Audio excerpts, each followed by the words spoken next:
Lake Cumberland's Country Variety K93. I'm Rod Bubba, and as promised, we have for you Cairo, Georgia's most famous son, Mr. Daryle Singletary. How you doing, Daryle? I'm doing well, buddy. How you getting along this morning? Oh, getting along just fine. We're sure looking forward to your show coming up this weekend at Renfro Valley.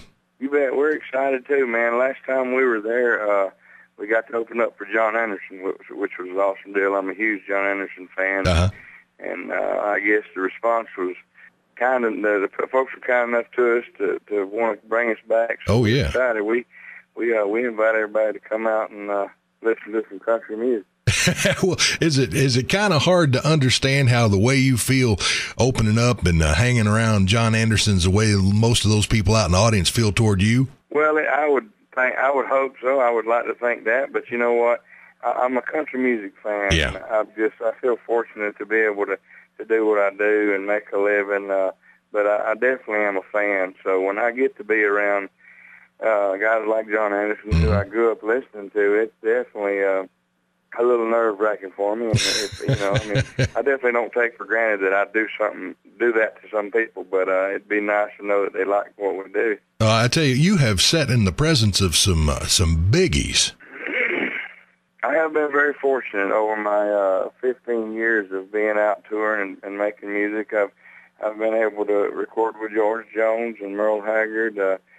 Probably one of my most memorable and something that I'll never always cherish is my recording with Johnny Paycheck on the old violin. Now, was that one of, if not the last recording Johnny made before his passing? That was the last recording that Johnny Paycheck ever made before he passed. Matter of fact, we played it for him. I was telling someone a couple of days ago. We played it for him in December, and he passed away in February. Wow.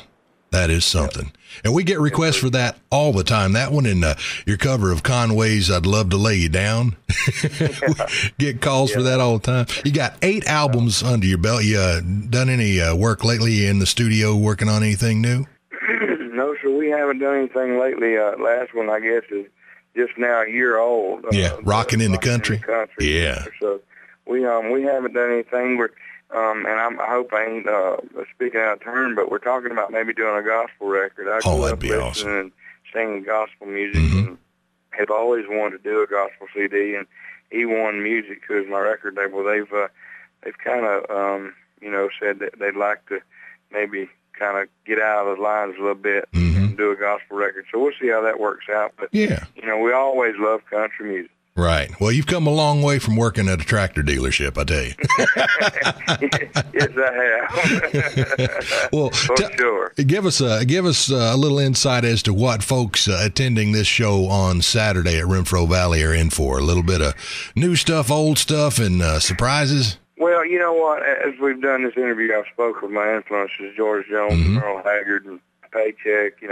John Anderson, Randy Travis, Keith Whitley. So, we're going to do some songs from my career from the start, right on up to present day, and then we'll intertwine some of my influences in there as well. So, we do a few covers. We don't do a lot of covers. We do a lot of our own music, and hopefully some folks will remember it from the past and from the present. So, well, a lot of people. The main thing is we want everybody to come out and enjoy themselves, and if you want to hear some good country music, that's what we're going to be playing. I get tickled sometimes when somebody will come up and say, I heard Daryle Singletary cover that Randy Travis song, Old Pair of Shoes, and I said, he wrote it.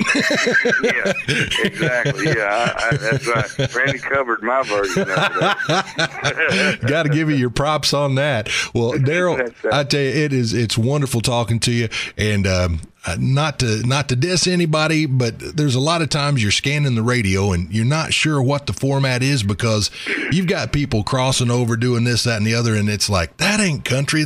Anytime you do a song from all your 8 albums, every live performance, there's no doubt you're country. Well, I appreciate that. I'm glad people notice it. We don't do it to get patted on the back. We do it because that's just the way it is. That's just 20 years ago, I moved to Nashville to be a country music singer, and after listening to all those influences, that's kind of what we put together, and I love country music. Like I say, I'm a country music fan, so as a fan, I know what I want to hear when I say country music. So exactly. I've been very fortunate. I'm very thankful. All right. Well, Daryle, it's been a pleasure talking with you, and we'll see you there Saturday. Continued success, and we'll talk to you again soon. Appreciate it, buddy.